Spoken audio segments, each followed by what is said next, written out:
Technology, diversity, wine, the redwoods, and everything in between. Welcome to the Northern California Bay Area, and one show takes you inside the real estate that makes it all happen. This is By the Bay. Hey everyone, welcome back to another episode of By the Bay. My name is Dan Anchetta. I really appreciate you being here on our weekly podcast focusing on Bay Area real estate. And today I have a return guest, Regina Jenkins from Vanguard Real Estate, Vanguard Properties. I was corrected on that recently. I'll get it right. That's right. Vanguard Properties is here. And Regina lives here in Petaluma, but you focus on the Russian River area and also San Francisco proper, kind of up and down that entire corridor. And you were a guest, I don't know, sometime almost a year ago, like 8 or 9 months ago. And welcome back. Thanks for being here. Thank you. So obviously everyone who listens to this podcast has listened to every single episode. So no need to introduce yourself because they've already know all about you from prior times. But I did, like today we were talking about, what should we talk about? Really want to talk about first-time home buyers. Yep. Right? There's a lot of activity right now. We're at the beginning of summer. We're seeing more buyer activity. And I wanted to have you on the show because you really specialize in helping first-time home buyers. And I wanted to, and I think you do a fantastic job. We've done a bunch of deals together and you just manage them really well. Thank you. Yeah, for sure. Thank you. And I wanted to just kind of do a deep dive into like first-time homebuyer experience and your best advice for them, mistakes they make, and things that we can learn from your past clients. So welcome to the show. Thank you. And yeah, let's just dive right into that. So talk to me about like, how are you advising first-time homebuyers right now? So I think that there's a couple of things that are most important with first-time home buyers. And number one is the first thing I tell everyone is ask me every single question that you could possibly think of. There's no stupid question. If I say a word, you don't understand what it means, ask me what I'm talking about. Right, because we love acronyms and shortening things and all sorts of ways that like we all talk in shorthand. And I can imagine if you don't do it every day, that this could be a very confusing experience. Yeah. And I think one of the most important words when you're working in real estate is contingencies. Right. And what the heck does that mean to somebody who's never bought a house before? And Right. so really explaining to someone, telling a story about Right. what a contingency looks like and what does it mean if you have one. So how do you explain that to them? So walk us through that. So like when you're talking about contingencies, imagine, listener is, first time home buyer, never owned a home, doesn't know anything about anything. What is a contingency and why are they important? So this is going to be a long explanation, okay. so I'm going to go for it. Long form. We're a long form podcast, Yeah. so go for it. So essentially what I would say to somebody is, okay, so when we're writing the offer, what we're going to do is we're going to tell them what we want to pay for it. And we're going to take all of the information that we have at the time that you're writing the offer. And that offer is going to be based on us already knowing that stuff. So if they're telling us the roof is bad, if they're telling us the house is 1,400 square feet, we're saying, okay, we want to offer $500,000 for that house in that condition. And we have to read every single thing they give us and really understand it before we write that offer. Right. So there's a baseline understanding of no house is perfect. Right. Right. And so here are the things that the seller already knows. There's a form that the seller fills out, right? What's it called? A seller disclosure. There's many forms Right. they fill out. Right. So the seller fills those out. And for the most part in this market, the sellers are doing pre-inspections. So they're going to hire a home inspector who's going to look at the plumbing and the electrical, all the house systems. Then they're going to hire a pest inspector to look for termites, beetles, dry rot. So you're going to have if there's a septic system, they'll usually do a septic inspection, a well inspection. So you're going to have a lot of information. Right. And then you're taking all that information, you're reading it, and you're also sending it to your buyers. Right. And so everyone gets a chance to look at this. And then based off of all that information that you've been given, or you might have to do your own inspections as well, depending on if they didn't do something, or if you don't particularly like that home inspector, you don't trust them for whatever reason, you might have your own inspectors go out there and do some more investigation. Let me put a caveat there. Yes. We would do that after the offer is accepted. After the offer. For the most part. That makes sense. Once or twice we've done one before, Okay. but for the most part, we would wait until after the offer is accepted. In what circumstance would you go and spend the money to have an inspection done prior to making an offer? On a super, super, super hot house that my client just really, really, really has to have, and they have plenty of money to blow. Like they need the house. They're going to pay all cash. It's going to be non-contingent. It's going to be a 5-day, 7-day close. Right. and they have to have the house, they're willing to waste money because they don't even know once they do this inspection if they can get the house. Right. Then we have to get permission from the listing agent to get permission from the seller. But sometimes if you want to write a really clean offer on a very popular house that's going to be really competitive, you might do that. I've done it twice. Okay. Now, just maybe this is a tangent, but once that investigation is done and the seller and the listing agent are aware of it, that information has to be disclosed to all the other parties, right? That would be their obligation. Right. Right. Because now it's a known fact. Right. Okay. So I see the risk in having like the seller allowing a buyer to do that. Because what if something comes up that they didn't know, that sort of thing. Anyway, I personally, as a seller's agent, would not let that happen, frankly. Right. But it's right, because you've done your due diligence, right? Right. Right. And so it's like, hey, this is what the reports are. If you want to look deeper, get into contract, make us an offer. Yeah. Right. If I'm working with a buyer, though, yeah, I'm working for them. Right. You have a duty to protect them. And if you have a suspicion that something is not right, then you got to look into that. Right. Yep. So going back to the contingencies. So basically, we're in the middle of your long story. Here we are. We like this house. We're going to make an offer. There's all these documents that the seller and the listing agent have prepared. We're going to synthesize all of that, take all of that into account, and then say, based off of the condition of the home, all the other factors, this is the offer that we're willing to make. And that's the purchase agreement that basically says, here's the price, here's how quickly we close, here's what's included or not included in the sale, here's the time that we have to do our inspections and our appraisal and all the other stuff, right? All that stuff. Yep. And now, so the contingencies come into play. If your offer is accepted, you have a certain number of days to continue your investigation. Yep. So that's where we are now. So tell us the importance of those contingencies and what type of contingencies are typically included in a purchase agreement. So the other thing that's included in the offer is a deposit. And so your deposit is generally in this market 3%. Okay. I've written anywhere from $1,000 up to 3% depending on the property. I think on our first house we did like $1,000. Yeah, totally. Like, I'm writing one today with $1,000, but yeah. for generally it's 3% of the purchase price. Once your offer is accepted, then you will need to deposit that 3% of the purchase price into escrow within usually 3 days. And escrow is the title company that sits in between all the parties, collects all the money, makes sure all the documents are filled out, records deeds of trusts and notes and that sort of thing, and then disperses all the money. They do all the background stuff that people don't understand how it happens. There's a team of people who we trust to do those things. And they hold that money in an account. And your contingencies are essentially saying you have a period of time to back out of the deal. Right. Okay. To get out of it and get your money back. Based off of certain things. Right? Yes. So there are 3 primary contingencies. There's like 20 total in every deal. There are 3 primary ones. One is the loan, which if we're working with a lender that I know very well, before I write on any offer I write, to be frank, I'm talking to the lender. I'm making sure they're really well pre-approved. If I'm working with Dan, he's like, you're good to go. I'm very confident in that loan contingency, but we put it in there anyway, right? If someone loses their job midway through, that loan contingency is going to mean, okay, they can't buy the house, but they're not going to lose their deposit. Right. They're going to get all their money back. Then there's the appraisal contingency, which is one of the riskiest contingencies for the seller to have. Right. Excuse me.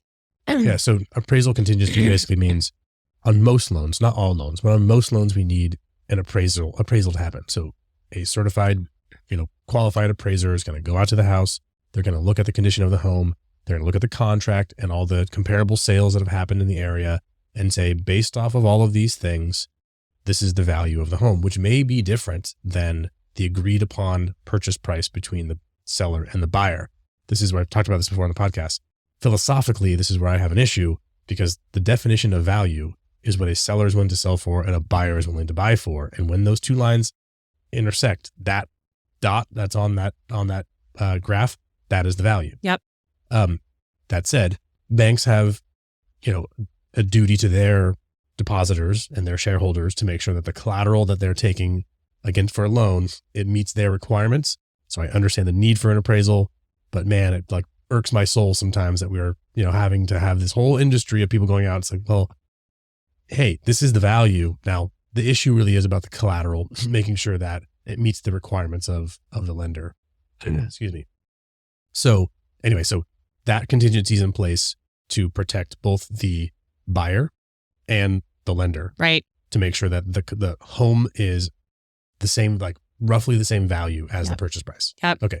So that's risky because you might have a house that meets all the needs of the buyer and they've made 30 offers and they keep losing. And this is the one and they love it. And they may know that they're overpaying. It's worth more to them than maybe anybody else. Yep. Right. And the appraiser might disagree with that value. Yep. And here's where it gets really tricky. I have some buyers who have lots of money in the bank and they can make up the difference. So if we want to keep going forward with that loan, you want to keep going forward with that house and you have that contingency. Yep. There are a couple things we can do. We can renegotiate the price you're going to pay for the house. Right. And this is the conversation I have before we write an offer. Right. Here's what this contingency means. If the appraisal comes in below what you're paying for the house, you can either renegotiate with the seller, which sellers don't love to do. Right. I've only had success with that when it's a probate sale, where the seller is actually no longer alive and we're dealing with a lawyer or some estate, family and so there's no, the actual dollar amount doesn't matter that much. So that's really hard to do in this market right now. We can fight the appraisal, which is not very successful. I've done a handful of those and they don't ever really work. No. Yeah. Anyway, so not super successful on that one. No. And then, you can come up with the extra cash to make up the difference, which people don't love to do. I've had appraisals, especially in the last year or the last 2 years, that came in. Okay, so here's the other thing. And this is when we really started working together, Dan, because I would have appraisals go bad. And I had 7 days to close a loan, 10 days to close on this house, or we would lose it. A very competitive house. And and I hate to do this. This is not what I like to do at all. But I had to switch lenders a couple of times with 10 days to go to close the loan. And this is what I tell my clients about you is that if you tell me you're going to do it, it's going to happen.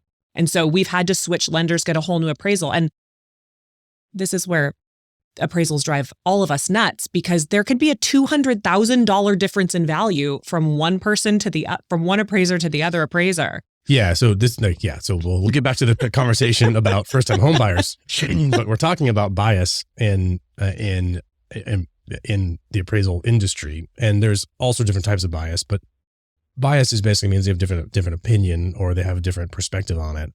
And you're right. I've seen appraisers. There's some loan products that we have that require multiple appraisals because of this issue, and you take the lower of the two or you average them. There's different ways that different lenders do it. But I tell you what, same house, same condition, one appraiser was there at 10 a.m. The other one was there at 1 p.m. All things being equal, and we see large differences. Well, and these are the stories I tell my clients, right? Because when you get your appraisal back, I want them to know before we write the offer what the risks are, what's going to happen when that appraisal comes back, so that it's not, oh man, you got to come up with $30,000 extra dollars or $200,000 extra dollars right now to get this house. I want them to have already know in the back of their head, Regina said she's going to take care of this. Right. When it happens, we're going to figure it out. But here's where we are now. We're here, so let's deal with it. I also appreciate, so we talked to the listing agent, we're having a conversation. I'll ask him, who should be the primary contact for the appraisal, and there's always questions about it. And I'll ask him straight up, like, are you concerned? Like, what the purchase price is. You've looked at the numbers. You've looked at the comps. Are you concerned about the value? I've not ever had anyone say yes. Everyone's like, interesting. Yeah, everyone's like, nah, it's going to be fine. I'm like, okay. I mean, but let's take the temperature here. Are you sure? Because I'm often concerned. Yeah, right. And I think it's good when they're honest.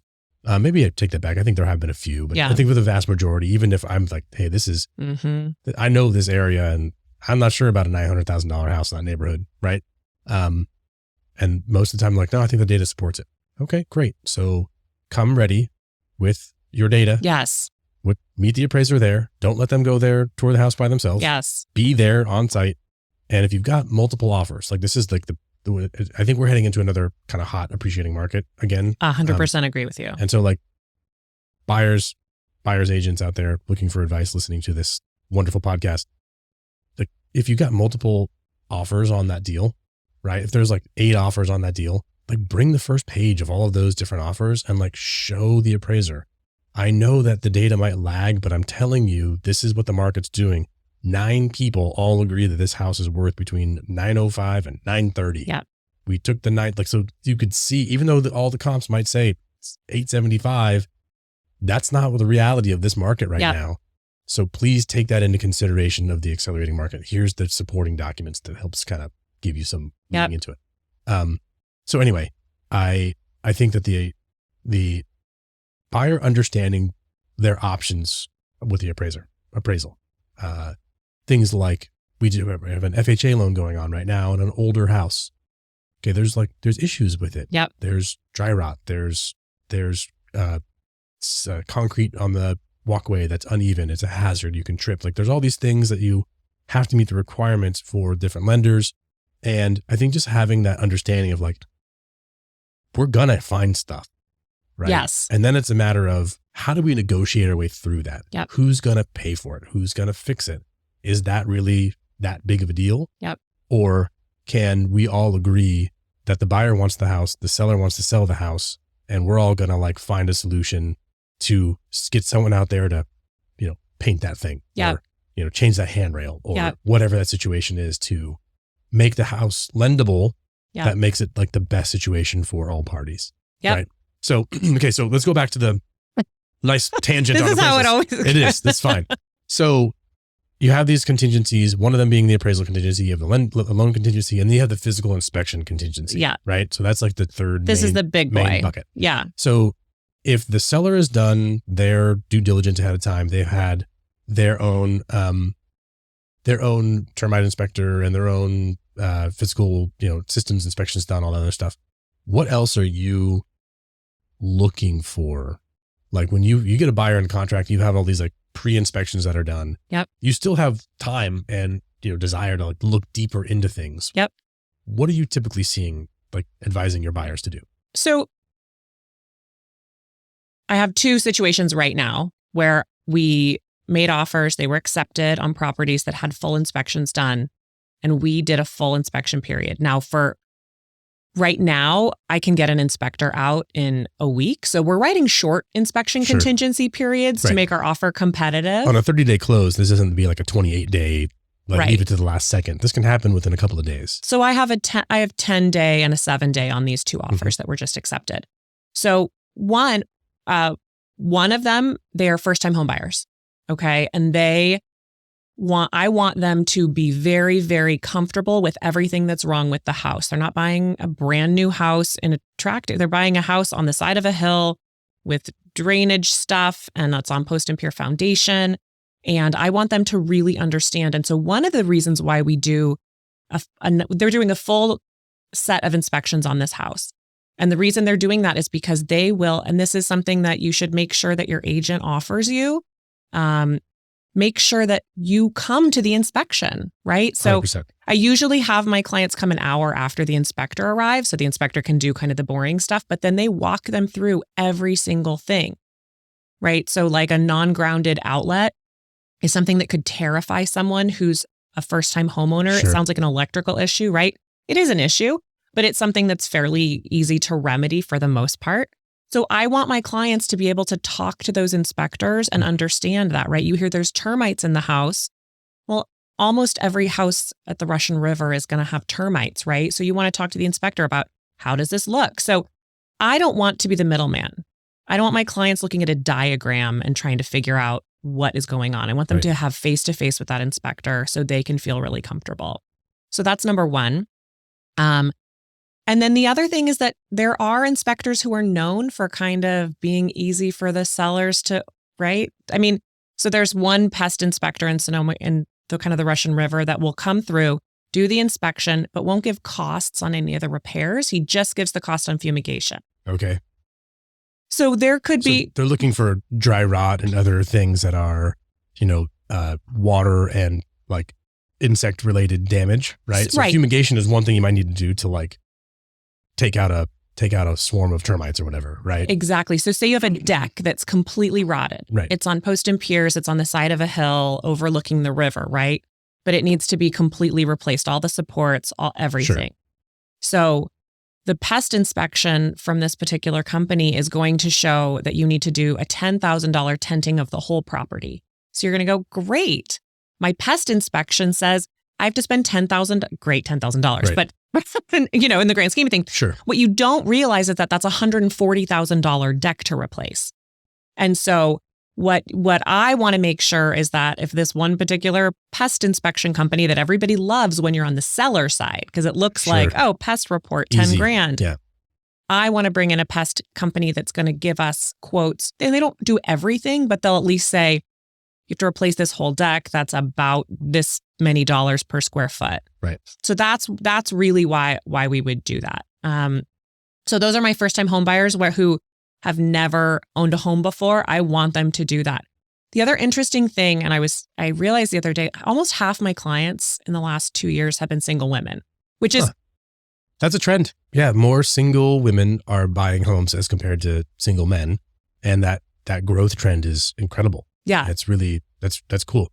But so a lot of women have bought homes before with partners. Right. They've bought homes with people who are looking at all the reports and doing all the things. But this is so even though they've owned homes before, they've sold homes before, they've been through the process, they haven't been the one responsible for making sure they can fix the things or find the right resources on how to do that. So that's really cool. that's my other piece of property that's in contract right now. We had a full scope of reports. She's never had a septic system before. So I wanted her to come out and learn how her particular septic system works. Right. There's so many different kinds, and especially up in the Russian River area, there's some very interesting solutions to the septic issue. I mean, relatively remote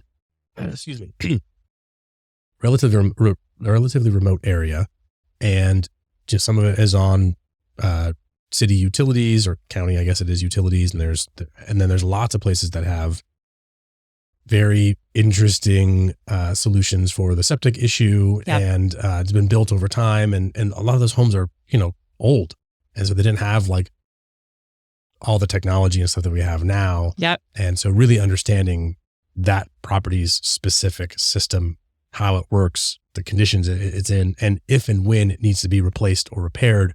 What's the cost? Like probably pretty important for a first time home buyer. And where it is, right? Because you have like your own wastewater treatment plant in your backyard. Where is it? If it goes wrong, what are you looking for? Right. If you get a spot of water on this bocce ball court you have, right. What do you need to call? Yeah, exactly. So those are the kinds of things, again, these are not necessarily even first-time home buyers, but people who have not been responsible for caring for their home before. First-time home buyers. I bought my first home with Redfin. And then I was inspired to become a real estate agent because the experience was not amazing. But nobody walked us through what these disclosures meant, what the inspections meant. We just used the seller's inspections. We didn't do our own. And the number of things that I didn't know to think about. And you'll never know everything, right? And that's not the goal. The goal is not to know everything. Correct. It's to like know the things that you should know. Yes. Right? Like the clear, apparent things, the things that are right in front of you that you just don't know that you're looking at because you're inexperienced. Even if you are an experienced homeowner, you're just inexperienced in that home. Right. Right? Right. So like, silly story. We have a rental. It's our first home, lived in it for a bunch of years, is now a rental. Tenant called me the other day. He was like, hey, this thing is not working, the outlet, whatever. I was like, oh yeah, I know exactly what the problem is. I'll be right over. It's like the one GFI plug that I didn't replace. I replaced all of them, but that was the one that was the original from the build that I didn't get to for whatever reason. I knew exactly the problem because I had lived there for so long. I knew what was, what was what. Yeah. It's like, I'll be there in a few minutes. Give me a few, just replaced it. Problem solved. If I didn't have the experience with that home, if I didn't know how the context of over a decade of owning it, I would have been chasing my tail trying to figure out what the problem was. Yes. So when you're buying that house, I think I never really thought about this before, but how important it is to like get a tutorial from this is how the systems work. This is where the air filter is. This is how this works. How are you supposed to? Have you ever? I all the time run across gas fireplaces. Have you ever seen a remote on a gas fireplace? It's like the Apple TV remote. There's no words on it. Right. There's pictures that mean nothing. Yeah. Trying to figure out how to turn on a freaking, and I'm like a very smart human. I went to college. I did very well. I'm very successful in business, and I cannot turn on a gas fireplace. Yeah. They're all different. Yeah. And so this is actually something that I usually have the inspectors figure it out for me and show my clients how to turn on the fireplace. No, I mean, it's really funny because we have one, and it's like I have the settings just how I like it. Mm-hmm. You press the one button and then don't touch anything else because you have the flame control and the fan and all this other stuff. And is it based off temperature? Or are you really looking for aesthetic? Like it'll do all sorts of cool stuff. We've got we just remodeled and put the nice one in because I love a fireplace.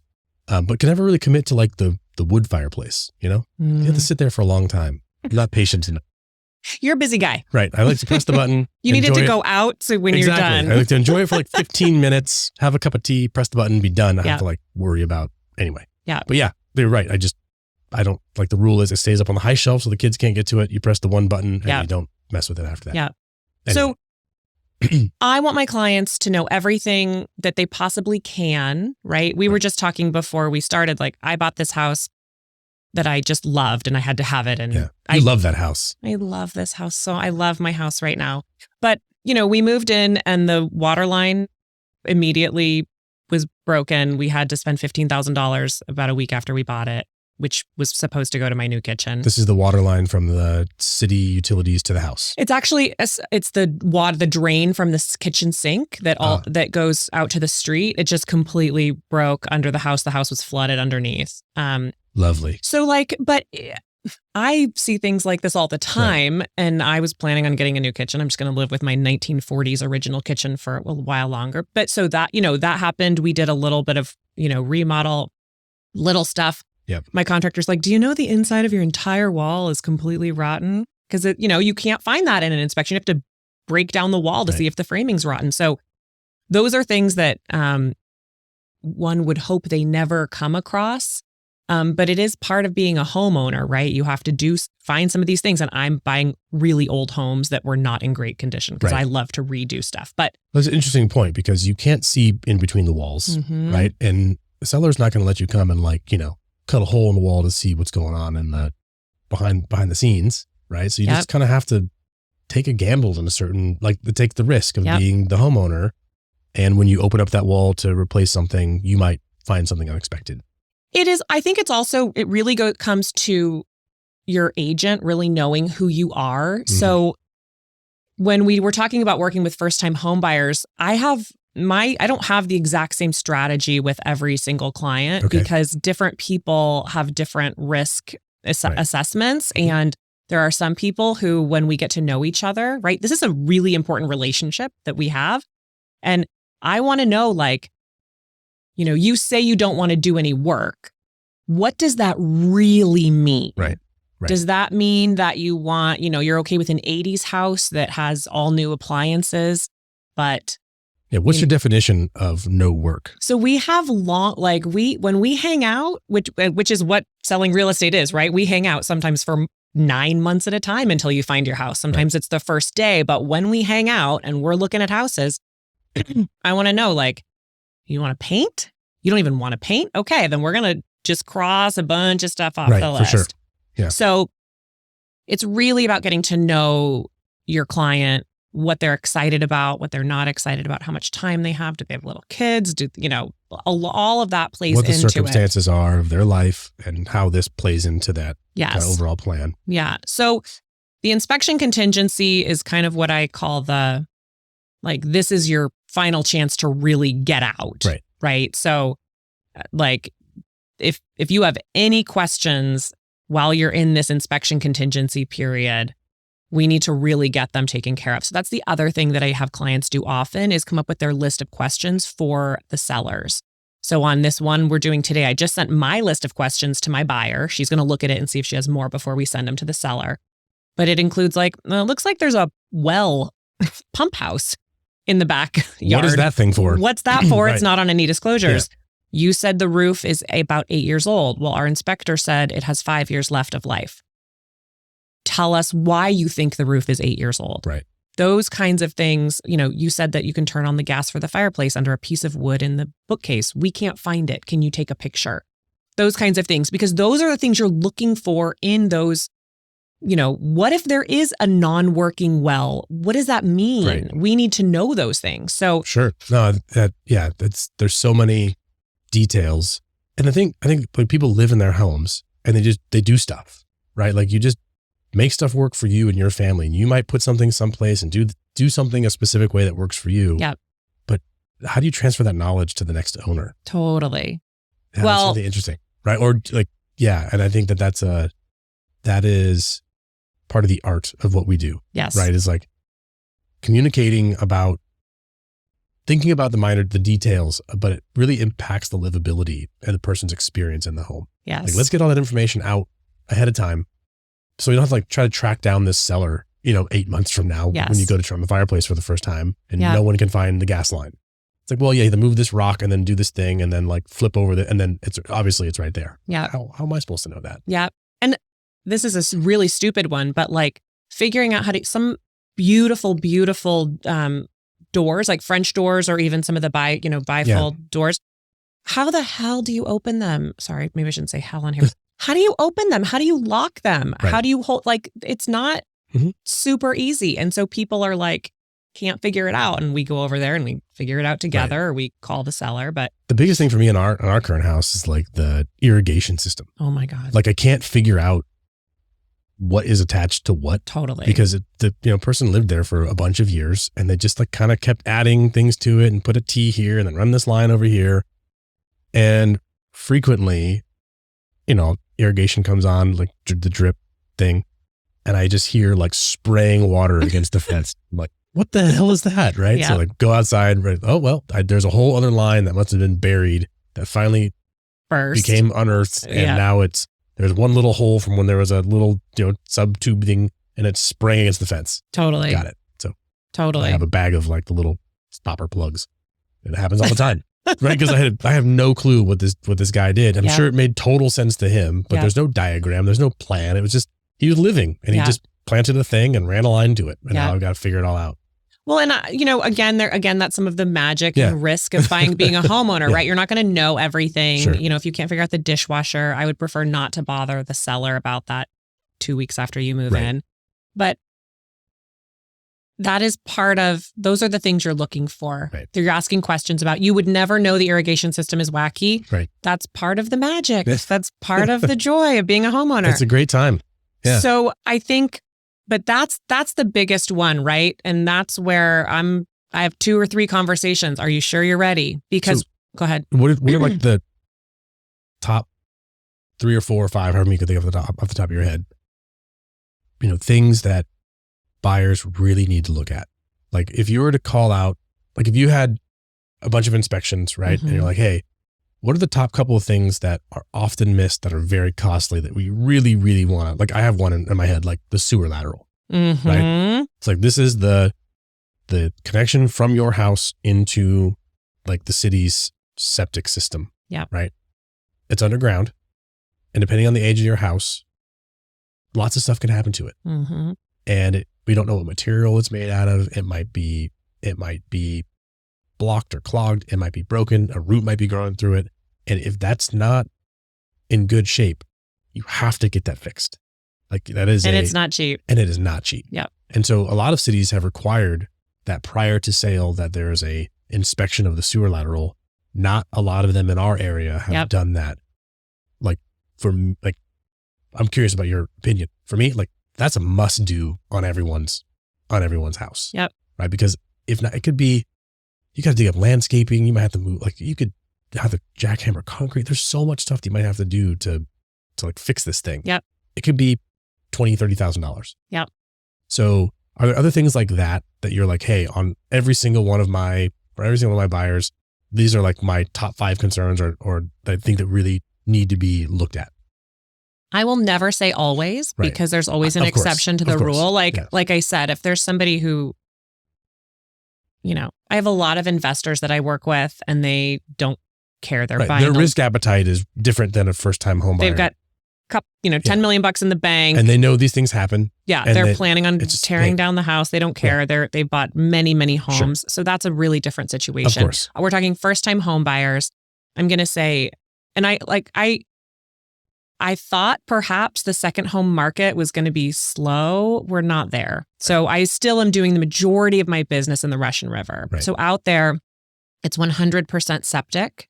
If there's a septic system and you want to do the full thing, right? Some places will just come look, but they won't pump it. It's a very expensive inspection, between $1,100 to $1,700.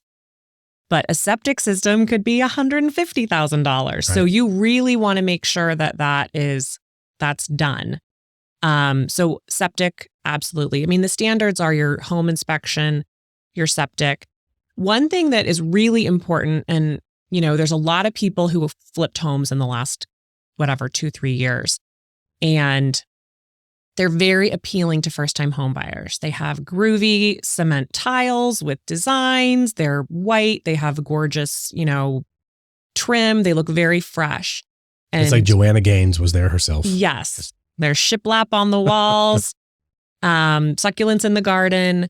They can be very dangerous places because there could be a roof leak and they just painted over all the watermarks, right? So in those cases, we're going to want a really detailed inspection, right? Particularly if they were a rental before and the homeowner doesn't know about things. Sure. Or a probate sale, right? Our first home we bought, it was a rental before the seller didn't know anything about it. There was a leak in the dining room. We had to replace the roof, the siding. We never got rid of the leak. We sold it again. We said, there's a leak in the dining room. They just sold it again. There's still a leak in the dining room. But we didn't know because they had just painted over the watermarks, right? And so scary. So those are the kinds know what you're getting into, and that gives me some anxiety to think about. So whenever I have a homeowner who we're buying a house that looks flipped to me, and sometimes they'll say we just did little repairs, we painted. I'm like, this looks flipped. I want to know I'm going to be asking who was the contractor who did it? Are they licensed? What specifically did you use? I had clients look at a house the other day, and I do a lot of renovations myself. And I know these tiles, they're vinyl floor tiles from Home Depot in the shower. So who's making these decisions to put luxury vinyl tiles on the shower? Those aren't watertight for a shower. No. So, and if you're doing that, what other corner, that's right in my face. Exactly. What corners are you cutting that I can't see? Exactly. And I had clients who bought a house that had been flipped the year before and had inspections done. It was very hot. It was very competitive. And they, eventually had to do some work, and all the work that was done was bad, right? The electrical, the plumbing. So I think, again, that's something that if you get really excited about a house that looks really beautiful, let's make sure that it was done properly. It was done with permits. If it wasn't done with permits, it's just aesthetic. It's not, you're not hiding something behind a wall. Right. And again, some people are like, I don't care. I love it. And that's great. But I want a gut check with you about whether that's really true or not. Because you're going to sign all kinds of things saying you're accepting the house no matter what. You've done everything you can. But I still want you to have a good experience with me at the end of the day. And I want you to be satisfied that I helped you really understand the risk you're taking on. Yeah. So really good point. It's, the experience overall is really important. And making sure that the buyers fully understand what they're signing up for, the goods and the bads. Yep. Right. And guiding them along the path to go hey, you might choose to not do this, but I have a responsibility to educate you about it and make sure that you understand what the risk is that you're taking. Yep. Right.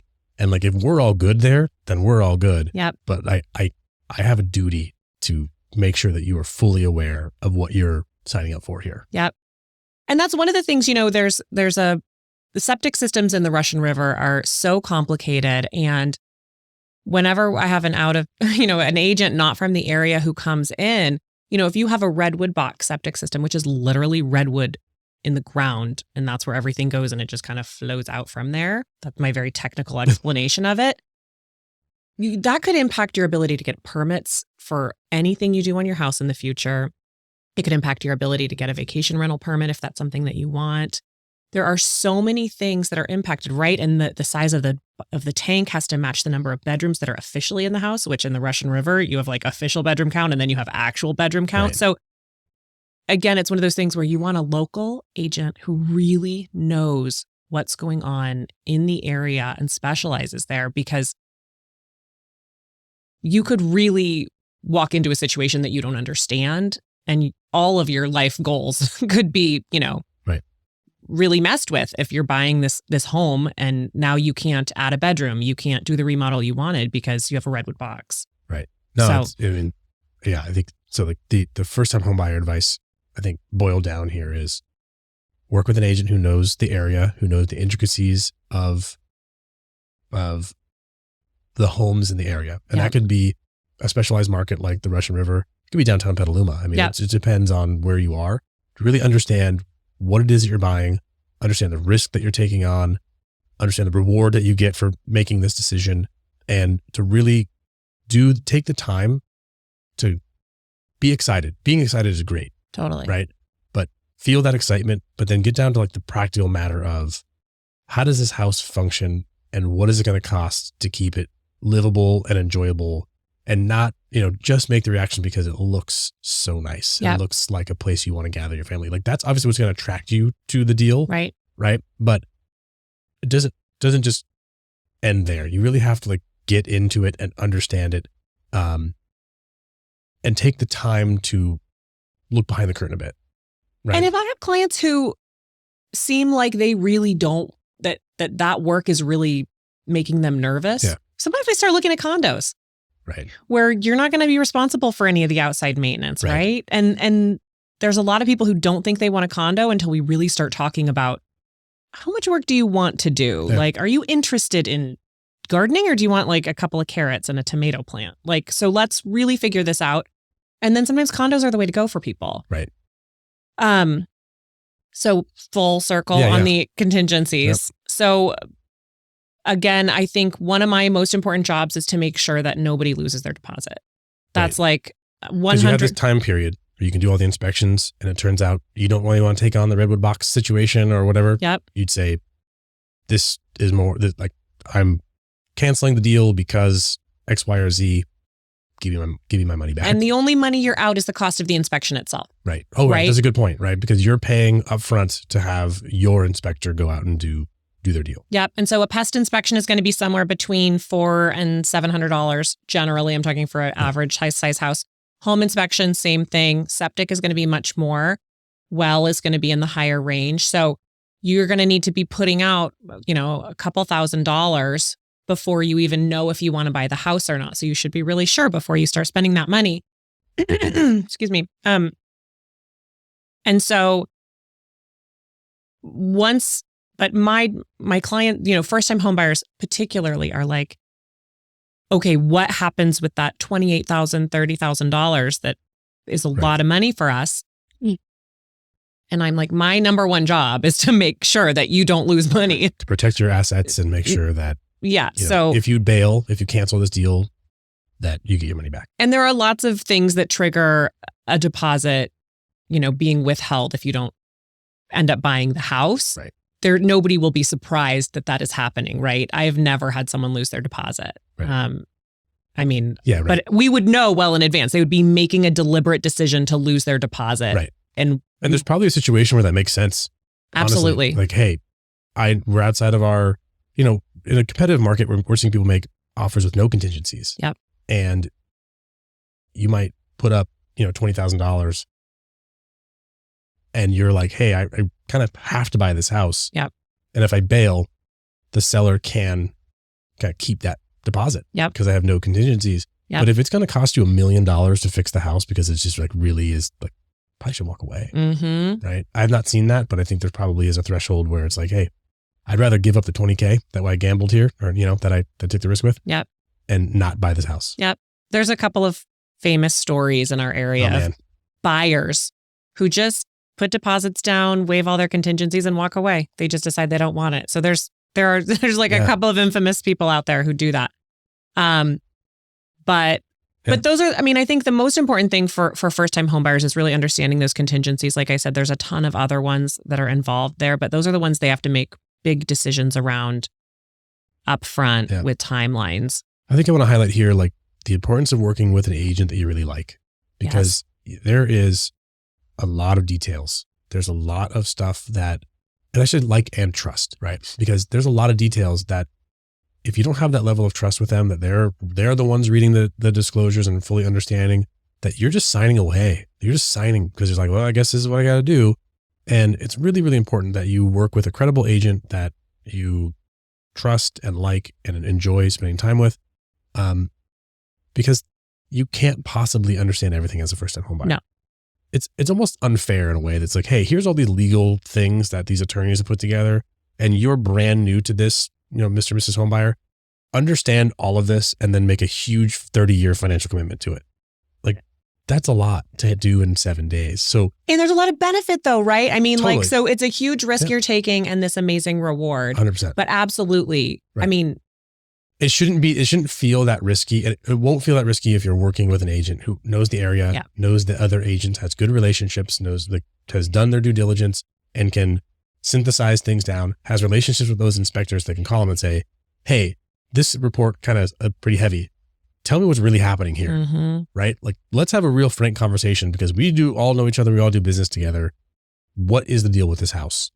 And that way you can kind of cut through a lot of the stuff and get to the point. Well, and I'll say this about, I tell my clients who I send to you and, like, ask all the questions. Yeah. If you feel like someone's blowing off a question of yours or annoyed at you for asking a question, they're not the right person to work with. Right. Because you have to, if you don't know something, you need to ask. And if they don't know, they need to help you find the resource, right?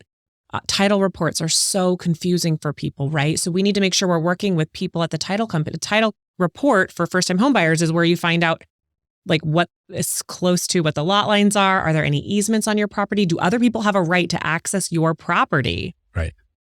In this document, right? And so understanding what those are, I need to have a really good contact at a title company who can walk people through it. I tell my buyers all the time, call the inspector, right? If we're looking at the seller's inspections, the ones the sellers did, call the inspector.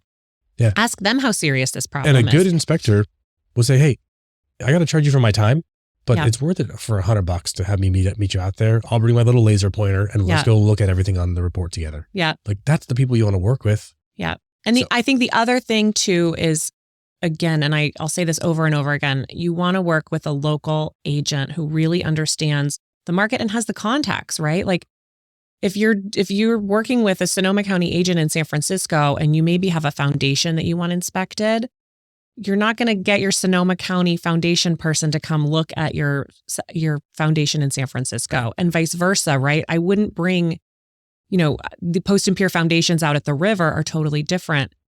One other piece of the inspection contingency is getting your insurance in line. Ooh.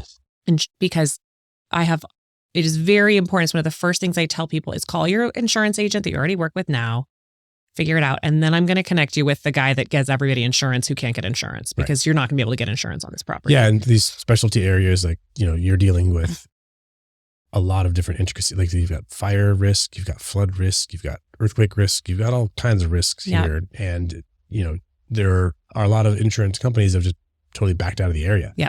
They just won't write new policies here because of concentration of risk. And if there's another bad fire, they just don't have an appetite to have that many policies in the area. So you're having to go to like the exchange of the California Fair Plan and, get these very expensive. I mean, it could be $300, $400, $500 a month just for insurance. One of the things we're seeing though with first-time homebuyers right now is that because they're first-time homebuyers, they're used to home insurance being whatever their first experience is with it. And same with interest rates, right? This is what houses cost now. Right. Interest rates are where they are. Closing costs are what they are. Insurance is what it is. And we're all tainted because I'm used to like $75 a month because we we don't have any of those fire or flood risks. And it's like, it's not that expensive. Yep. But yeah, I think that's really important is that, our job is to set the tone for the buyer, for our home buyers, so they understand like this is the normal part of the process. Yep. And normalize it, validate their fears, and then give them the tools and the resources to make a good financial decision. Yep. Okay. What else should a first-time home buyer No, we talked. I mean, I think we covered a lot, right? So it's like all the inspection stuff, all the contingencies, making sure that they understand the product that they're buying. Taking the time to walk through with the inspector, asking good questions of the seller. Mm-hmm. How does this work? Tell me about this. And I think, for me, the bottom line here is it's good to be excited. I love it when our buyers are like thrilled and excited and pumped. They love the house. That's really great. Mm-hmm. My job, your job, is to help them see through that excitement. Yep. And get to like, these are the details of how you're going to pay for this house. Yep. These are the details of like how you're going to maintain and the money that you're going to need to spend in the future. Yep. To repair this home, because all houses need repair and updating at some point. Mm-hmm. Right. So is there anything else that you're seeing that's like a gap? Like if you could change one thing in the industry, if you could make sure every buyer, your buyers, other people's buyers knew one like gem of wisdom, what would that thing be for a first time home buyer? So my experience as a negotiator, and I think I'm a pretty damn good one, is that that's really about relationships, right? It's about having a deep, intricate knowledge of the market, a knowledge of the house, knowledge of who you're negotiating against, right? I need to know who the seller's agent is and what their style is and if they know the area. One of the biggest challenges I have with folks who have not bought a home before is not understanding how the negotiations process works. Mm-hmm. And they lose out on a lot of houses because I'm going to follow, I'm going to do what they want me to do. And sometimes, if you want to, so people often believe that when you make an offer on a house, you want to offer much lower than what the seller wants, and then you'll meet in the middle somewhere. Or when you're negotiating around fixing things, once you've done your inspections. You're going to lowball them, and then you'll find the middle ground at some point. Right. And so I think one of the most important things, as an agent, is to make sure that your clients understand what you are, why you're advising them to negotiate in the way that you are. Sometimes that works, right? I know there are some agents who are going to, let's split it in the middle, right? Okay, fine. We'll start lower then. So, but I think, really trusting your agent that they know what they're doing and call references. I've actually only once had a client ask me for references. I would love to have you talk to other people that I've worked with, right? About my ability to negotiate. That's really cool. It's like goes beyond like testimonial is great, but like have a conversation. Like, why don't we do that? Have a conversation with people who have worked with you before and say, how was that experience overall? Would you use her again? Tell me. Yeah, that's interesting. I think that should be kind of standard. Yeah. And I've had 2 clients before who they just didn't seem to trust my ability to negotiate. Sure. And I was like, I don't think you were like a good fit, because I want to do a really good job for you. And I know how you can win this house for the price you want to pay for it. So I think maybe there's somebody else out there, I can refer you to somebody else who would be a better fit for you, because I don't want you to be upset at me. Right. I want you to have an amazing experience and buying your home. You should have an amazing experience buying your home. And if the agent that you're working with isn't providing that overall experience, that's okay. They're the right agent for somebody. Yes. Maybe they're not the right agent for you. Yes. And it is so much about personality. We're going to spend so much time together. Yeah. You really have to trust me. You have to trust that I'm going to tell you everything that you need to know. I'm going to answer all of your questions. I'm going to be with you beyond the close date to try and work some of that stuff out. Mm-hmm. So I really think, again, it's about that fit. It's about understanding, if your agent's saying, oh, we should start here and then we'll make an offer here. And why? Ask that why question. Why are we going to do that? And because if they don't know, then we should figure out what's going on. But the why is so important in a lot of these things. Yeah, cool. Well, I you do a fantastic job, and we've done a lot of transactions together. Yeah. And I know that the feedback that I get from all of our clients are like, hey, totally trust Regina. Know that she's got our best interest in mind. Oh, that's awesome. And you work really hard to get them the house, and get them the best deal. Yeah. Right. As best you can, and making sure that they fully understand what they're getting into. And of course, there are things that come up, right? of course, there are unforeseen things. Totally. Nobody could predict happen. Yep. And it's just like, how do you handle that? Yep. Is the question. Yep. Right. So cool.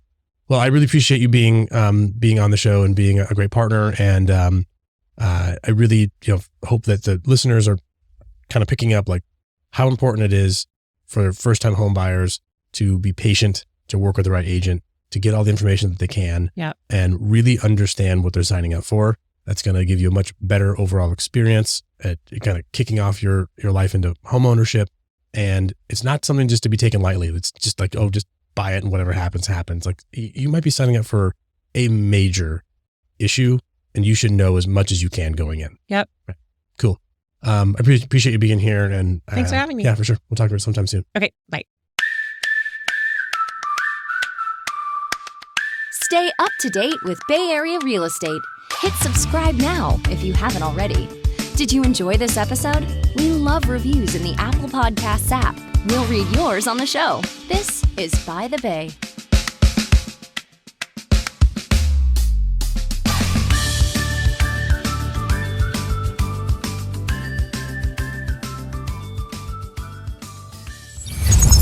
London Ear Media.